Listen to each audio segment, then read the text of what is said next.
And so if I'm going to make a decision what to do with your funds that you donated to Leket, I'm going to use it to provide healthy, nutritious food, which is more important to give to the poor. We therefore focus our energies on two areas. First, how we started, which was cooked meals. And there we work very, very closely with corporate cafeterias, event halls, hotels, the Israeli army, to make sure that excess meals, not that were on people's tables, that excess meals that maybe were in the buffet or even better, were never served at all, will be picked up primarily by our drivers in refrigerated trucks and sometimes by volunteers in their own cars. Welcome to 20-Minute Leaders. Just sit back, relax, and learn from the leaders of today. It's a journey. Each one is different, unique, inspiring. Let's get started.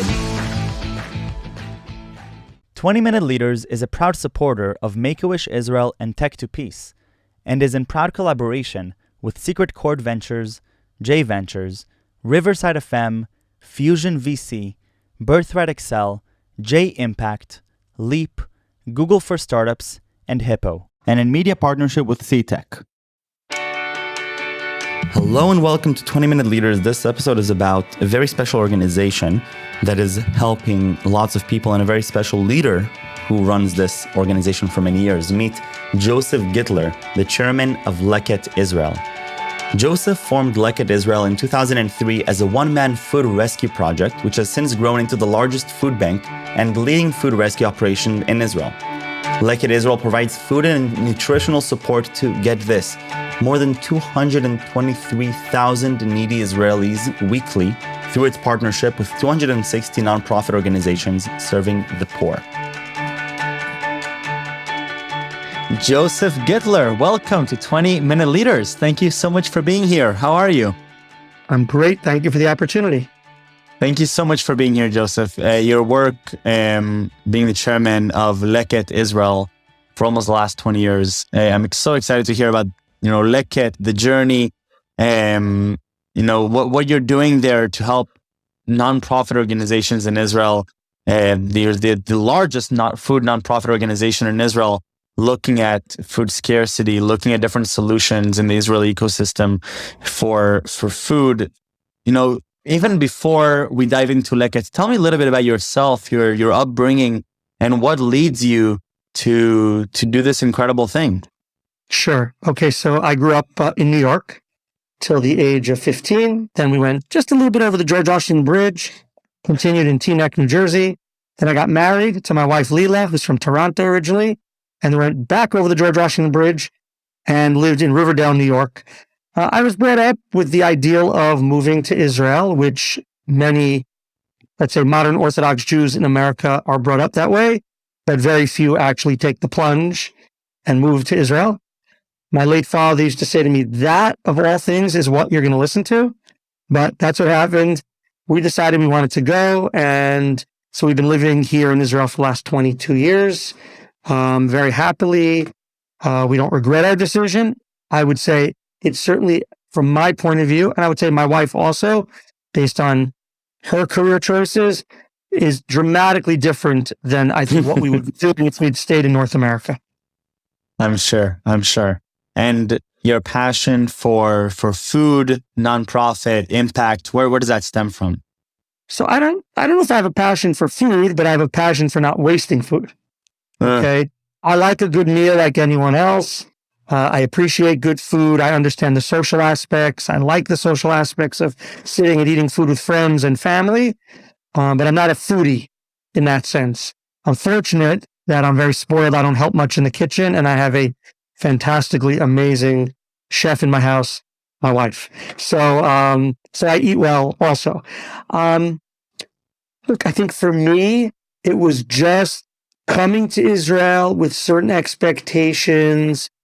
Yes, I came in 99. It was the height of the first tech boom in Israel, right? We've been through at least another one or two cycles since then. We hope this one will survive better than the last two did.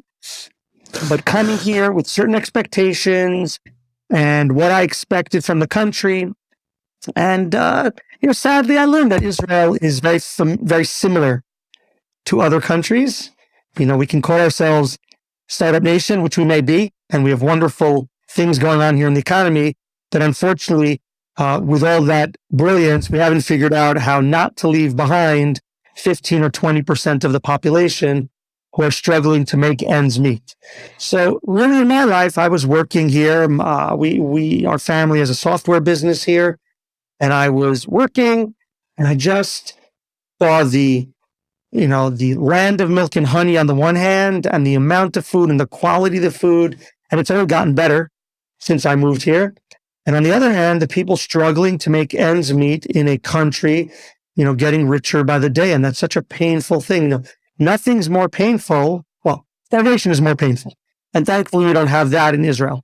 But a very painful way to live life is always seeing what others have that you consider basic necessities, and you struggling to get those. And so my decision a little over 19 years ago was to try to put those two together, make sure all this excess food in the land of milk and honey wasn't going to waste, and making sure it got to those people who were struggling to keep up with Startup Nation and all the expense that's brought to our country. Wow. And so tell me a little bit about what you've observed about the ecosystem and the opportunity that you saw with the formation of Leket Israel, or previously Table to Table.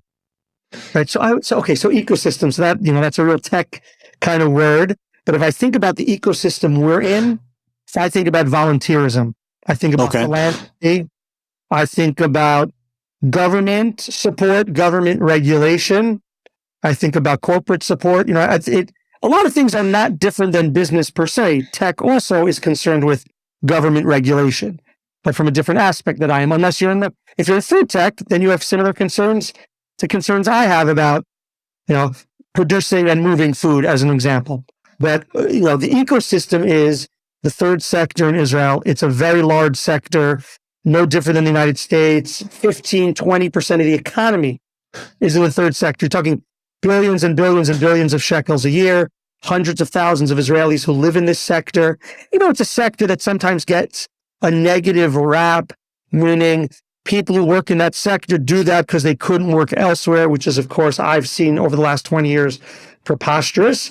There are people who've made it in the for-profit sector who then decide to bring their skills to the nonprofit sector, but there are also many talented people who make a decision to work in the third sector, which frankly is trying to solve the world's most difficult problems, but with a lot of limitations, most importantly, limitations on how much they can get paid. Right. Imagine if you push that to the high-tech sector, what kind of quality of employees you would get. And so, so that's one aspect of the ecosystem, and it's a big ecosystem. And the other I would really say is I think about volunteerism, and that's where we differentiate likely from a lot of the other guests you have on this show. And that is the nonprofit world gets a lot of things for free. Okay. Mm-hmm. So Leket has 30 to 40,000 volunteers every year helping us pick vegetables in the fields, helping us repack those fruits and vegetables for ultimate delivery to the 250 agencies we serve. That's one big difference and a big piece of the ecosystem. The other end, and I'll take again a term from the tech world, stealth mode. Okay. I don't think that's a term that exists in the charity world. Right. The other thing about charity is not sharing our financial donor lists. They appreciate stealth. They don't want us sharing their names and contact information with other charities. But everything else is a beautiful sharing world where, Leket is part of a international ecosystem of food banks who share it with each other. I'll give an example. We just had a mission to Israel, and the Global Food Bank Network, which we are the Israeli representative of, sent food bankers from Kenya, Ghana, and the Philippines to learn from Leket, see how we do things, and take some of that home with them. And we learn from them, and we learn from food banks throughout the world, and everyone shares their information very readily, which makes the world I inhabit very pleasant in many ways. Incredible. So tell me a little bit about Leket as an organization. What does the model actually consist of? Okay, so Leket is quite typical in its model. We're an umbrella organization looking for sources of healthy, nutritious food that would go to waste and distributing that to a network of nonprofit organizations throughout the state of Israel, both Jewish and non-Jewish alike. So the build, the umbrella aspect, that's quite typical. If you take any major food bank in the United States, that would be their structure as well. The difference is what we do and how we do it. So Leket happens to focus only on healthy food. We don't have a problem with unhealthy food, and if we had all the money in the world, we would pick it up, but we don't. And so if I'm going to make a decision what to do with your funds that you donated to Leket, I'm going to use it to provide healthy, nutritious food, which is more important to give to the poor. We therefore focus our energies on two areas. First, how we started, which was cooked meals. And there we work very, very closely with corporate cafeterias, event halls, hotels, the Israeli army, to make sure that excess meals, not that were on people's tables, but excess meals that maybe were in the buffet or even better, were never served at all, will be picked up primarily by our drivers in refrigerated trucks and sometimes by volunteers in their own cars. We will probably rescue and distribute this year about 2 to 2.2 million meals. Wow. And is food that simply would have gone in the garbage. It's great food. And what I really love most about that food is most of that food goes directly to agencies where it's eaten on the spot, and it takes the pressure off of them from either having to cook or to raise the money to buy food. So if you take a typical after-school club for kids, food is important to them, but it's not their core mission. Their core mission is education. And so they take the money they might have for food, they can buy every kid their own laptop, pay for their driving lessons, whatever it be, things that maybe we take for granted, they can now provide to those kids as well. So that's side A of what we do and the impact. Side B, which is much bigger, and actually where our Hebrew name Leket comes from, which is gleaning in the fields, ancient biblical precepts. That's the work we do with farmers, which is, the cooked food people understand more. There's always excess. You never know if you're going to make enough. We've all been through that in our own homes. Fruits and vegetables is as a percentage, maybe smaller, but in bulk, a far larger issue. In Israel, we estimate 300,000 to 400,000 tons of fruits and vegetables goes to waste. We are breaking all our records this year. We're going to do 30,000 tons, which is the largest gleaning operation anywhere in the world. Imagine, little bitty Israel, biggest operation of its sort. Part of that is the weather, the growing cycles, the effectiveness of our farmers, all the volunteer spirit I spoke about. The reasons, which I think are most interesting, so it's market price. Sometimes it doesn't make sense for the farmer to pick it, even after all their hard work. You have order cancellations. For example, Leket took in this year about 2,500 extra tons of potatoes and carrots that were destined for export to Russia. Wow. Okay? That's happening. So you have acts of God, ugly fruits and vegetables, if you've heard that term. All these things come together to create mass waste. And again, the waste is massive, but per individual farmer, it might only be 3, 5, 10%. So when you come to my distribution center last week, you would have seen 100 cardboard boxes of grapes. And to you and me, that looks like huge amounts. But for your typical grape farmer, if it's 1% of their crop, they're doing great. So it's a nice example of everyone benefiting. And of course, for Leket, getting high quality fruits and vegetables to the poor is a game changer for them and for their nutrition and just for, how they feel about themselves. Wow. So what does the logistics of something like this look like? I mean, that must be quite a handful. So that's essentially, Leket is a not-for-profit logistics company. Okay? Right. The benefit of tens of thousands of volunteers. But in addition of our 120 employees, probably 90 of them are involved in logistics, either as truck drivers, forklift operators, volunteer coordinators, food raisers, all working in concert. But yeah, it is difficult. I'll explain also why it's extremely difficult, even in relation to corporations. Mhm.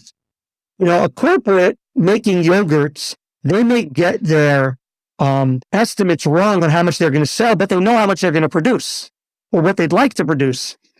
Leket, after 19 years of experience, we have a good sense of what's going to come in, but not a perfect sense. And so that makes things complicated for the agencies that we serve. What can they expect from us? It also makes things complicated for our logistics. So you can imagine when these 2,500 extra tons came in that were destined for Russia, that added hundreds of thousands of dollars to our expenses unexpectedly. It's a good problem to have. The difference is Right. in the world, if you're selling more, you have more income. Usually that's a positive, right? Unless you're selling something below cost, then it's a negative. Sure. But the other, we expand, where's the money coming from? And so that's, often, you hate to say it, but often in the nonprofit world, the biggest challenge, especially when you get to be big like us and well-known and I think well-run, our biggest issue is simply just resources. We don't have again, I'm not a tech expert, but if you go to your world, the startup world, let's call it, okay? When you're a successful startup, you raise money. That gives you runway. Maybe it's not enough, but usually it's for a year, 2 years, 3 years, whatever it is, gives you time to develop and sell your product.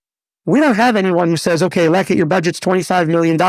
Here's $75 million. That'll cover you for the next 3 years. It just doesn't work that way in my world.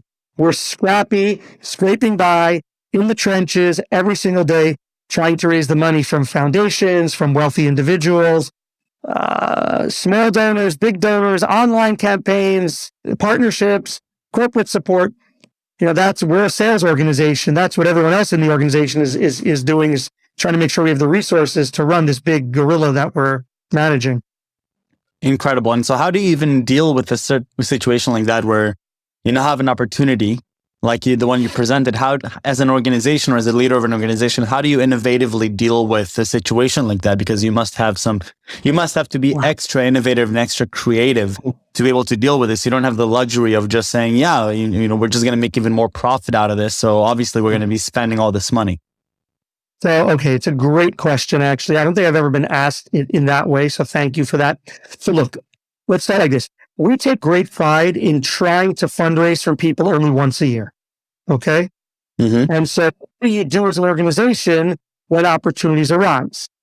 And over the years, we've had enough money in the bank that we wanted to take some chances. Either we could, or we could go to someone who we hadn't yet asked for money and said, would you consider adding something on this year? We want to try X, Y, or Z.